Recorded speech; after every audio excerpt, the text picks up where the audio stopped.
今日からお前の妹になるんだぞ。この子をよろしくね。はじめまして、兄さん。妹とはそれからずっと会っていない。 그의 이름은 이즈미 마사무네. 아침부터 요리를 만들고 있는 것은 방에서 나오지 않은 여동생 사기리를 위해서인데요. 여동생 이즈미와 가족이 된 것은 3년 전이지만 마사무네는 최근 1년 동안 여동생을 만나지 못하고 있습니다. 그 이유는 1년 전 재혼하신 부모님들이 사고로 세상을 떠났기 때문에 그 충격에 방에서 나오지 않는 것이었죠. 여동생의 밥도 챙겨주었고 아직 고등학생이었던 마사무네는 학교에 오게 되는데 그는 인터넷에 자신의 이름을 검색하는 흔히 말하는 연예인병이 있나 보네요.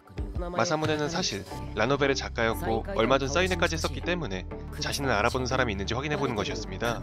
그런데 없는 것 같네요. 자세히 보니 자신의 작품의 일러스트레이터였던 에로망가 선생이 악플을 달아놨네요. 그런데 그거에 또 멘탈이 터져요. 하루에도 수십 개의 악플이 달리는 저로서는 용납할 수 없는 썩어빠진 직업정신이네요. 뭐 아무튼 개박살난 멘탈 조각을 줍줍하고 마사무네는 집으로 돌아오는데요. 집으로 돌아오자마자 사기리가 밥 달라고 찡얼대는 것 같네요. 마사무네는 오늘도 여동생이 먹이를 적당히 던져주고 아까 서점에서 친구에게 오늘 에로망가 선생이 생방을 한다고 들었기 때문에 황급히 방송을 찾아봅니다. 그렇게 에로망가 선생의 방송이 시작되었는데 곧바로 마사무네 작품에 등장하는 히로인을 그리며 디스하기 시작합니다. まったく、泉先生は本当にひどいやつだよ。こんなに可愛い子を容赦なく殺しちゃってさ。 뭐 아무튼 에로망가 선생은 적당히 꼴릿한 그림 한 장 대충 그려놓고 방종을 선언하는데요. 마사무네는 화면 너머로 어디선가 익숙한 물건들을 보게 됩니다. こいつ俺の妹じゃね？ありえるのかそんなの？どんな確率だよ？ 마사무네는 이미 에로망가 선생은 자신의 여동생이라는 것을 확신하게 되는데 여동생이 캠을 끄지 않고 갑자기 법방을 하려고 하네요. 그렇게 여동생의 생방 시청 연령 19세로 올라가려고 할 때 마사무네는 여동생의 스트릿쇼를 지 혼자만 보겠다고 이를 막습니다. 그리하여 마사무네는 여동생 사기리와 1년 만에 첫 만남을 병신. 당연히 여동생과의 첫 상봉은 망해버렸습니다. 그로부터 며칠 뒤 마사무네는 자신의 원고를 편집해주는 곳에 들리게 되는데요. 그곳에서 마사무네는 편집자로부터 여동생의 그림을 받게 되고 곧바로 여동생에게 향하게 됩니다. 자신이 라노벨 작가 마사무네라는 것을 말하자 절대로 열리지 않았던 문이 쉽게 열렸고 마사무네는 처음으로 여동생의 방으로 들어가게 되는데요. 사기리는 오빠이지만 피가 섞이지 않았고 오랫동안 만나지 않아서인지 마사무네를 아직 경계하고 있는 것 같네요. 어쨌든 서로 자기 자신이 하고 있는 일에 대해 커밍아웃을 하고 오랜만에 만남 때문인지 어릴 적 이야기까지 하게 되네요. 사기리는 어릴 적 엄마가 그린 그림을 보고 자신도 따라 그리게 되었는데 그림을 그리는 것이 즐거웠고 그리다 보니 어느새 프로가 되어 있었다고 하네요.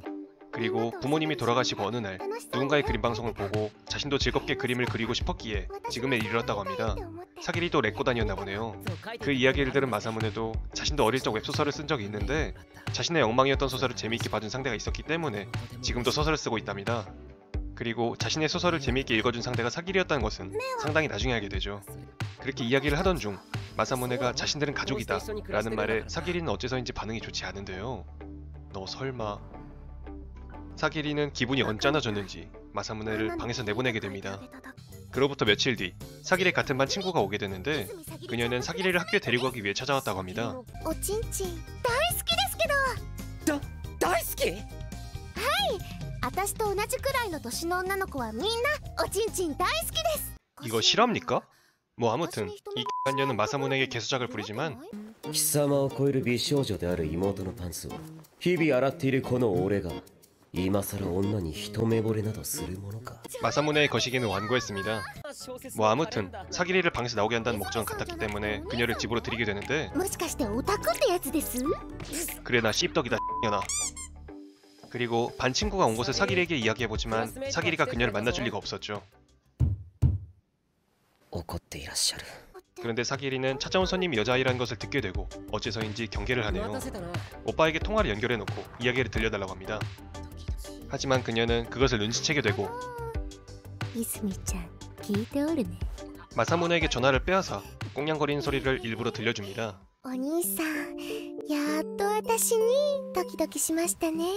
그리고 전화가 끊긴 적 마사무네에게 전화기를 돌려주고 자기 전화로 사기리에게 전화를 걸며 마사무네에게 사기리의 좋은 점을 이야기하게 만듭니다. 그녀와 전화가 연결되어 있던 사기리는 오빠가 자기를 어떻게 생각하는지 듣게 되는데요. 볼따구를 보아하니 플래그는 이미 세워졌나 봅니다. 그녀는 오빠가 여동생을 어떻게 생각하는지 듣게 되고 안심을 했는지 돌아가는데요.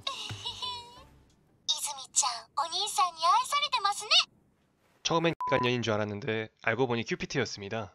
그리고 며칠 뒤 마사무네는 편집자와의 회의가 있었기 때문에 출판사를 방문하게 되는데요. 그곳엔 혓바닥 한번 잘못 눌리면 잡혀갈지도 모르는 생명체가 있었습니다. 그 로리는 야마다 엘프라는 팬네임으로 작가 활동을 하고 있는 거물 소설가였고 오늘 이곳에 온 이유는 에로망가 선생의 일러스트가 마음에 들어서 그녀를 자기네 회사로 빼돌리려고 했던 것이었죠. 그런데 뚝배기 사이즈를 보아하니 머가리 들어있는 건 굼벵이 한 마리 정도인가 봅니다. 멍청했던 야마다는 어른이었던 편집자에게 농락당하며 쫓겨나게 되죠. 며칠 뒤 사기리 비명에 마사무네는 여동생의 방으로 향하게 되는데요. 옆집에 유령이 나타났다며 정찰하고 오라네요. 마사무네는 귀염 터진 여동생의 부탁을 거절할 수 없었고 몇 년 동안 아무도 살지 않던 옆집으로 향하게 되는데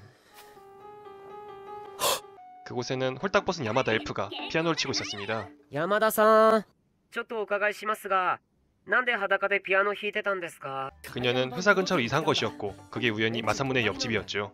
はあ、そんな偶然。じー。 유령은 어찌됐든 야마다는 에로망가 선생을 노리고 있었기 때문에 마사무네에게 소설로 대결하자고 합니다. 그리고 집으로 돌아온 마사무네는 옆집엔 유령 같은 것은 없었으며 누군가 이사를 왔다고 사기리에게 설명을 하지만 옆집에 이사온 야마다와 친한 듯한 모습을 사기리에게 보이게 돼요. 사기리의 마음은 옆집에 유령이 있는 것보다 마사무네와 친한 여자가 생겼다는 것이 더 불편해진 것 같네요. 그것도 모른 채 마사무네는 틈만 나면 야마다가 있는 곳에 오게 되는데 야마다의 방에서는 여동생의 또 다른 모습을 볼 수 있네요. 그리고 야마다는 에로망가 선생이 누구인지 찾게 되는데 그녀는 아직 자기가 찾고 있던 사람이 눈앞에 있다는 것을 모르고 있습니다. いいわねあれ。なんかわかる。ああじゃなきゃね。素敵な絵ができるってことよ。 여동생을 극찬해준 야마다에게 마사무네는 자신이 가장 힘들 때 야마다의 소설로 구원받았다며 플래그를 때려받고 승부를 낼 소설을 정합니다. 그리고 마사무네는 며칠이 지나도 그런 줄 적지 않은 야마다에게 잔소리를 하지만 할 마음 없으면 하지 말라며 한 대 쳐맞네요. 마사무네는 그런 야마다가 한심해 보였는지 그냥 돌아가려고 하는데요. 야마다는 내일은 일을 해볼 테니 다시 와달라고 합니다. 그렇게 다음날 마사무네는 또다시 야마다네 집으로 가게 되는데 평소와 다른 청초한 복장을 한 야마다가 마사무네에게 밥을 만들어주네요. 신혼플레이 부럽다. 그리고 야마다는 요리를 해준 사람의 마음이 어떤지 알게 되었다며 이걸로 짝사랑하는 여주인공들의 마음을 잘 알게 되었다고 합니다. 그렇게 약속한 날이 되고 그들은 완성된 원고를 서로에게 보여주기로 하는데요. 야마다의 소설은 마사무네에겐 넘을 수 없는 벽이 있었지만 마사무네 소설을 보고 있었던 야마다는 이런 건 이길 수 없다며 승부를 포기합니다. 그리고 이걸 보고 기뻐할 사람은 이 세상에는 에로망가 선생밖에 없다며 사기리가 있는 곳을 가리킵니다. 야마다는 이걸 당장 여동생에게 보여주라고 그를 돌려보내는데 소설을 읽은 사기리의 반응에서 마사무네는 자신이 쓴 것은 300페이지의 러브레터였다는 것을 깨닫게 됩니다. 그리고 사기리는 자기가 요즘 연습하고 있는 그림을 마사무네에게 보여주게 되며 옆집 여자가 자신을 대체할 일러스트레이터라고 생각했었다고 합니다. 그러니까 서로가 서로에게 버려질 것이라고 생각해서 분발했던 것이었죠. 그렇게 모든 오해가 풀리고 사기리가 천천히 입을 여는데 私好きな人がいるの。兄さん、私好きな人がいるの。 과연 사기리가 좋아하게 된 사람은 누구일까요? 이 애니는 내역이 작가가 후속작으로 만든 작품으로 많이 알려져 있는 작품인데요. 내역이와는 다르게 정말 다행인 점은 여동생과 혈연관계가 아니었다는 것입니다. 그렇기 때문에 보는데 거북함은 없었으며 여동생과 함께 일하면서 과거에 대한 트라우마를 극복해 나간 점이 보기 좋았네요. 제작자 또한 소설가였기 때문에 야마다를 통해 작품을 만들어낸다는 것은 쉬운 것이 아니고 열정이 없으면 안 된다는 것을 간접적으로 표현하여 더욱 이해가 쉬웠습니다. 그리고 각 에피소드에 배치된 히로인들 또한 주인공인 마사무네와 너무 깊은 관계가 되지 않게 잘 배치되어 있었으며 에피소드가 마무리될 때마다 메인 히로인인 사기리와의 관계가 발전해 나가는 모습을 보면 애니의 구성 또한 정말 잘 짜여졌다고 생각됩니다. 전체적으로 보면 하렘 요소가 있음에도 사기리와 마사무네의 러브라인의 흔들림은 거의 없었지만 진행이 느린 것이 저는 조금 답답했네요. 그래도 여동생을 주제로 한 작품 중에는 최고라고 생각되는 작품이기 때문에 이 애니는 여러분들도 꼭 찾아보셨으면 좋겠다고 생각합니다. 영상이 재밌으셨다면 좋아요와 구독 부탁드립니다. 시청해주셔서 감사합니다.